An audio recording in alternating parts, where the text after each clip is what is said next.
In the winter of 1778, New York City was a city divided, occupied by redcoats, cloaked in smoke and frost, and held together by whispered lies. In the shadows of its parlor rooms and candlelit alleys, a young widow walks the edge between resistance and ruin. Her name is Eliza Kendrick, a courier, a survivor, and perhaps something more.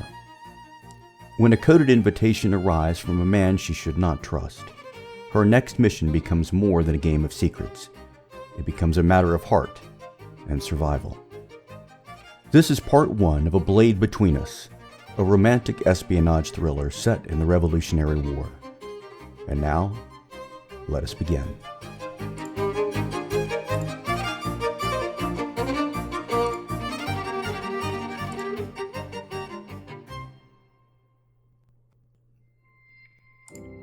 The snow had not yet fallen, but winter could already be felt in the marrow of the city. The air over the harbor was sharp, and the wind that moved through British-held New York carried smoke, salt, and something colder: uncertainty. Soldiers lined the cobbled streets, their redcoats stark against the soot-stained brick. The war was far from over, but in the parlors and drawing rooms of occupied Manhattan, there was music, wine, and lies dressed up as civility. Eliza Kendrick moved like a ghost through the edges of it all. She had not always been this woman, careful, calculating, cloaked in shadows. Once she had been the daughter of a printer in Albany, known more for ink on her fingers than for secrets on her tongue. She had grown up around the scent of paper and the sound of protest. Her father's press turning out pamphlets that whispered sedition long before open rebellion took hold. Her mother, a midwife, had taught her the quiet strength of listening, of watching when others spoke. When the war came to their doorstep, it took both parents. Her father was dragged from his shop after refusing to print Loyalist decrees. Her mother died 2 winters later from fever, and Eliza, barely 20, was left with a press no one dared touch and debts she could never repay. She fled south to New York and found anonymity in a city occupied. Her husband, Jonathan Kendrick, had been kind, soft-spoken, serious, and never afraid to remind her that kindness was not a weakness. He had joined the Sons of Liberty before the marriage and died 6 months into it, aboard the notorious prison ship HMS Jersey. She received only a lock of his hair and the shirt he'd worn when taken. No body, no grave. Grief sharpened her. Grief turned to rage, and rage turned to purpose. A friend of her husband's brought her into the fold, an underground network of messengers, smugglers, and code runners. The men scoffed at first. A woman? A widow? But Eliza learned fast. She could memorize routes, forge handwriting, slip past blockades in servant's garb, or feign a fainting spell to distract a patrol. She became a whisper carrier because she had nothing left to lose, and because she discovered she was very, very good at it. By daylight, she was a seamstress, quiet and modest, the widow of a man who had died in a prison ship off the coast. But in the shadows, beneath her neatly pinned hair and calloused fingers, she was a courier, a whisper carrier, a blade in silk. She kept a map of safe houses in her head and a blade in her boot. She knew how to vanish in the space between oil lamps, how to change her gait from a lady's glide to a servant's scurry. There was nothing remarkable about her, by design. She was the kind of woman men forget moments after passing, and that made her invaluable. Tonight she was neither widow nor courier, but something in between. Her contact had left her a folded note inside a bolt of muslin delivered that morning. Midnight, the Trenton House, masked. The Trenton House was a den of Loyalist grandeur, where officers flirted with war widows and information changed hands between dances. Chandeliers dripped with crystal in candlelight, casting fractured halos across the faces of men who issued orders by day and whispered seductions by night. The room smelled of pipe smoke, perfume, and overripe figs. Eliza stepped through the archway and immediately became part of the illusion. Laughter rose from one end of the drawing room, where a heavy-set colonel recounted some embellished skirmish near the Hudson. In a corner, a young aide-de-camp flirted shamelessly with a woman twice his age, his wineglass tilting precariously with each dramatic gesture. A quartet played near the far wall, their strings soft and elegant, barely heard over the rustle of silk and murmured gossip.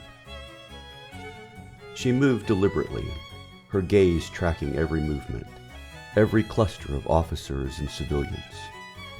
To the other guests, she was simply another mask among many, anonymous, lovely, unremarkable. But her presence here was deliberate, and the note she carried in her bodice had teeth. The moment she entered, she felt it. The eyes. Not just the lingering glances of men too far into their drink, but one that was sharp, focused, like a hawk watching a rabbit move just a touch too confidently. That gaze didn't just see her, it studied her. Near the marble hearth stood a man in crimson. His coat hung open, bored rather than sloppy, his bearing too obvious and too still for a man at ease. And his eyes, pale blue and watchful, pinned her in place the moment she dared look too long. Major Thomas Alden, British intelligence, sharp, enigmatic, dangerous. Eliza had never met him, but she knew the stories. The man who had uncovered an entire rebel cell in Savannah with only 3 intercepted letters. The officer who refused a desk in London for field work among the filth. Some said he once turned in his own superior for selling information. Others whispered darker things. She looked away, casually, then circled the room. She passed the refreshment table and took a glass of claret she didn't drink. Near the sideboard stood a knot of officers arguing quietly over French fleet movements, their accents betraying them. One from Yorkshire, another from Ireland, one American-born but Loyalist by fortune. She noted each face, each phrase, letting the threads of their conversation curl around her like smoke. One officer leaned too close, his breath rich with brandy. "Lovely night, isn't it, miss?" he slurred. She smiled politely and stepped past him, noting the pistol poorly concealed beneath his coat. Another drunk fool with too much rank and too little purpose. When she turned back toward the hearth, Alden was watching her. Not admiring, not assessing, simply aware. Like a man who recognized a game piece moving into play. He stepped forward. She froze. "You're late," he said. Her lips curled faintly. "I wasn't aware I was expected." "And yet," he said, offering his arm, "here you are." Their dance began without music. They danced once. It was slow, deliberate. She asked no questions, neither did he, but the space between their words told stories. "You're very sure of yourself, Major," she said as he guided her through a turn. "I'm rarely sure of anything, except patterns, pressure points, weaknesses." "And what is mine?" He leaned in, his lips close to her ear. "You blink too often when you're pretending not to be afraid." Eliza pulled back just enough to meet his gaze. "And yours is that you want to be wrong about people." She remembered then, not the face he wore now, but the one from another time. A candlelit tavern in Boston, a year before the Declaration was signed. She'd been posing as a barmaid, passing messages to a rebel printer across the room, and he, then only a captain, had been seated at a table with other officers, drunk on victory after a Loyalist raid. She hadn't spoken to him that night, but he had noticed her. She remembered how his eyes had followed her, not with hunger, but with curiosity. How when she'd nearly dropped a tray of mugs near his boots, he'd caught her wrist with a reflex too fast for a drunken man. His grip had been strong, but gentle. His eyes had lingered. Later, she'd found a silver coin slipped into her apron, and beneath it, a folded scrap of paper with only one word: careful. She'd never told anyone, never admitted that a redcoat had tried to warn her. And now here he was again, older, harder, but still watching her with the same unreadable intensity, as though he'd known all along that they would meet again. For the first time, he smiled, not smug, not sharp, just real. The music ended. Applause scattered like rain. He bowed. She curtsied, and they parted, until she found a note tucked into her glove. If you're ready to stop pretending, meet me on the Battery wall, 1 hour past midnight. She should have walked away. She should have gone back to her boarding room and burned the gown. But instead, she followed the edge of the river, the moon a ghost above her. The Battery wall was quiet, the wind slicing off the harbor. She waited with her hands inside her cloak, her breath misting the air. He arrived without a sound, a shadow among shadows. Eliza didn't speak at first. She let the wind do the talking, howling across the Battery wall, carrying the smell of salt and firewood from distant ships. Her pulse thundered beneath her cloak, but her face remained still. You came, he said, voice low. I don't take dares lightly. He nodded, his breath visible in the moonlight. You've changed since Boston. He remembered. Hard to forget the only barmaid who carried a cipher in her corset. She arched a brow. You never turned me in. No, I watched you walk out the back door and wondered why I didn't. I still don't know. They stood in silence. His eyes scanned the river beyond her, then returned to her face, softer now. You know the risk of what I'm giving you. If you're caught with the paper, I've faced worse, and I won't be caught. You say that like it's a prayer. It's a promise. He looked at her for a long moment. The men I report to, what's left of their souls, don't know I'm doing this. They believe in crowns and coins. I believe in endings. And beginnings? She asked. He didn't answer. She stepped closer, the wind catching the edge of her hood. Why me, Alden? You could have passed this to anyone. Because I know how far you'll go. You'll blend into walls and silk and firelight. You don't ask for mercy, and you don't lose. The compliment struck like a match. She hated him for it, and maybe admired him too. He drew a breath, then added more quietly, and because I owe you. She blinked. For what? That night in Boston, the silver coin, you left the back door unlocked for me. I used it 2 hours later. Would have died otherwise.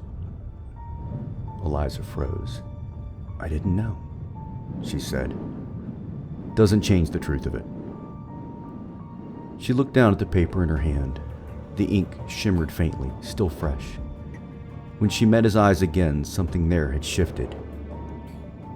You may not be a villain, she said, but you're not a hero either.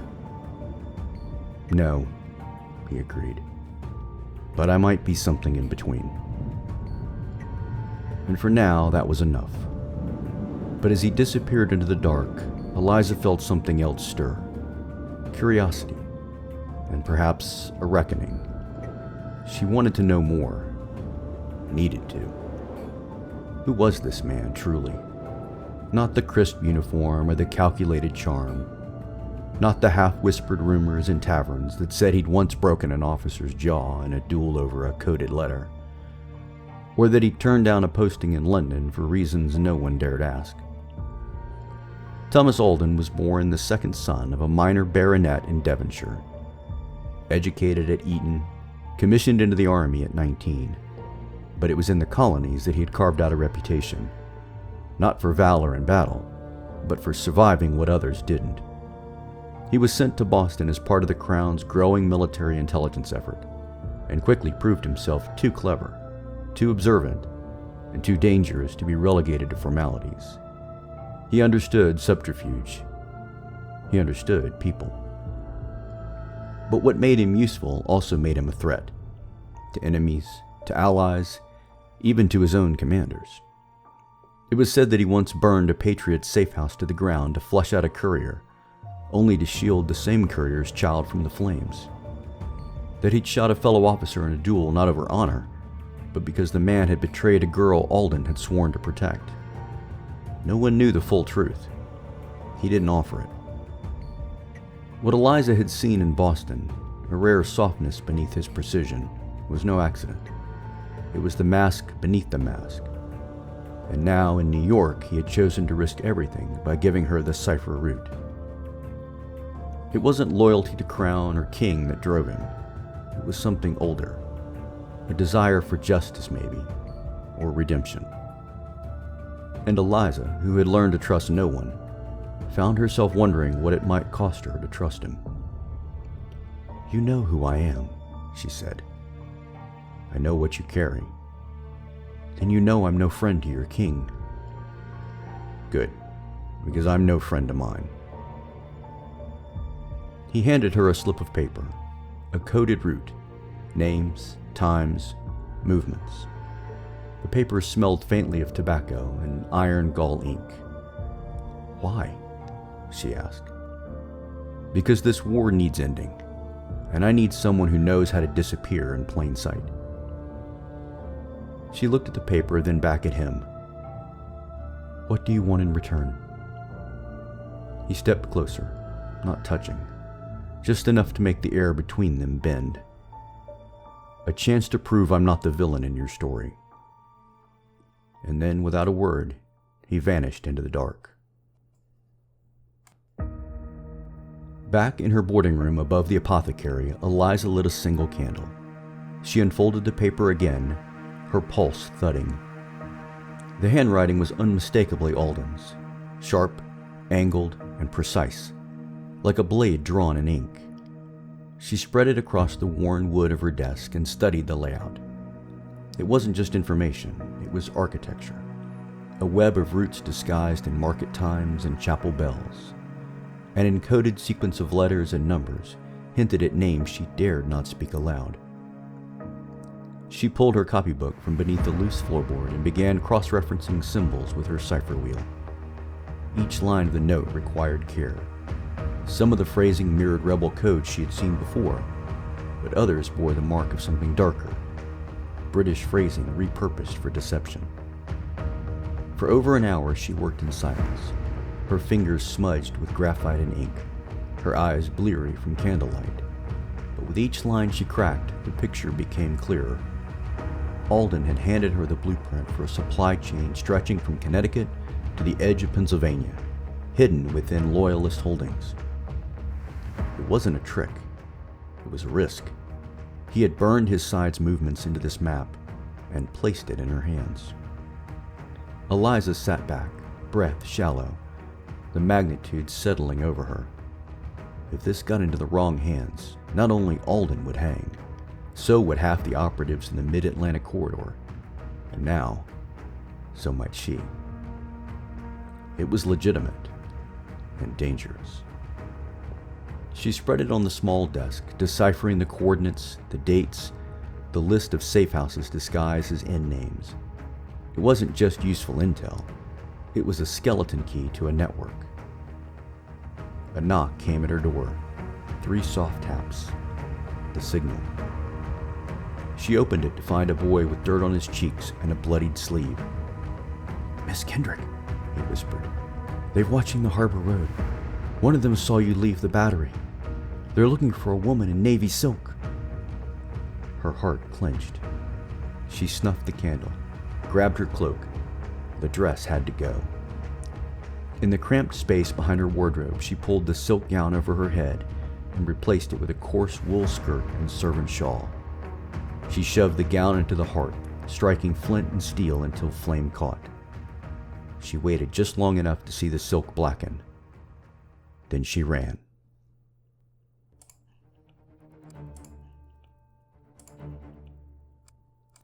The street was narrower than she remembered. She kept to the shadows, her footsteps muffled by the filth clinging to the stones. Every echo felt doubled, every flicker of light a threat. Somewhere behind her, boots struck cobblestone, fast, measured, trained, not drunkards or thieves, soldiers. She turned a corner and slipped into an alley, her breath rising in sharp clouds. A door slammed nearby. A lantern flared to life across the street. She pressed herself flat against a wall and counted to 3. A voice barked behind her. "She went this way! Navy dress!" Eliza cursed silently. She ducked into a narrow passage behind a butcher's stall, her skirts catching on crates and refuse. She shoved past, her hands scraping against brick. Rats scattered at her feet. Her pulse was a drumbeat in her ears. She burst out onto another lane and veered right, then left again. She didn't know this part of the city well. She was moving blind now. She passed a man slumped against a barrel who muttered something incomprehensible. Behind her, the footfalls closed in. She climbed a short stone wall and dropped into the back garden of a shuttered tavern. Her ankle twisted slightly on landing, but she didn't stop. A wooden fence blocked her path. She scrambled over it, splinters biting into her palms, and fell hard on the other side. Then, silence. No voices. No boots. She crouched behind a stack of firewood, one hand on the hilt of her boot blade. Her chest heaved. Her lips moved in a silent prayer. A twig snapped nearby. She stood and spun, just as a shadow stepped from the wall beside her. She turned sharply into a side alley and nearly collided with a brick wall, and the man leaning against it. Major Alden. She gasped. His hand closed gently over her arms before she could reach for the knife beneath her cloak. "You're being followed," he said. "I noticed. This way, quickly." They moved fast, weaving through the narrowest back lanes of the district until the sounds of the pursuit faded. He pulled her into an old carriage stable, long since abandoned. Dust hung in the beams of the moonlight that sliced through the rotted roof. She turned on him. "Why help me?" "Because you're useful. And because I'm tired of watching good people die to protect secrets I already know." She pressed her back against the wall, catching her breath. "If you're playing both sides, Major, it'll get you killed." "If I'm not, it gets you killed." He was close now, too close. His coat brushed hers. Their breath mingled in the cold. "You still don't trust me," he said. "No," she whispered. "But I'm starting to wonder if I should."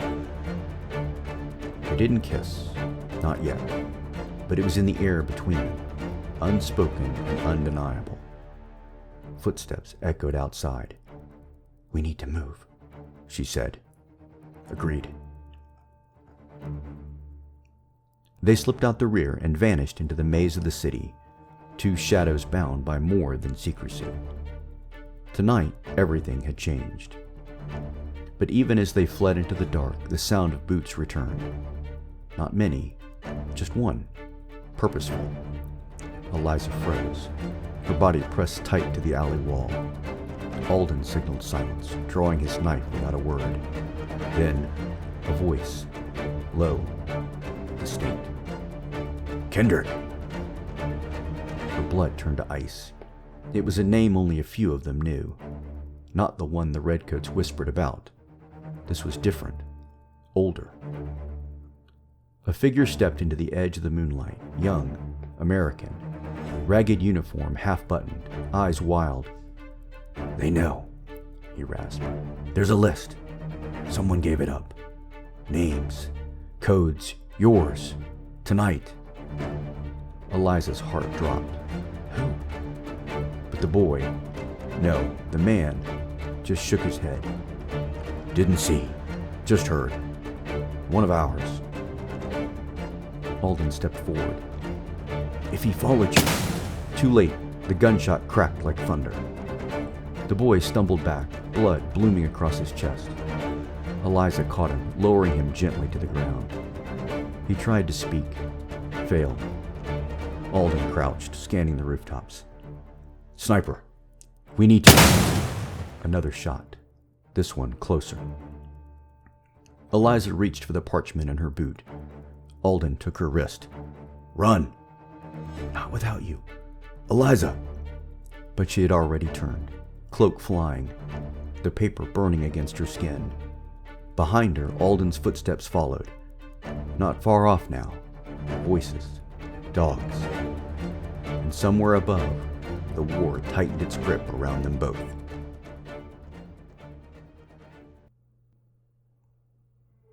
In the shadowed alleys of a city torn between two flags, trust is currency, and betrayal waits behind every door. Eliza Kendrick was never meant to cross paths with a man like Thomas Alden, let alone run beside him into the dark. But fate doesn't care for loyalty, or sides.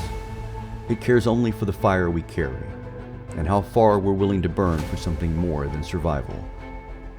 One message, one meeting, one moment in a storm of war, and nothing is the same. This is only the beginning. Join us next Thursday for part 2 of A Blade Between Us, where secrets deepen, alliances crack, and the line between enemy and savior becomes dangerously thin. Until then, stay sharp and stay listening.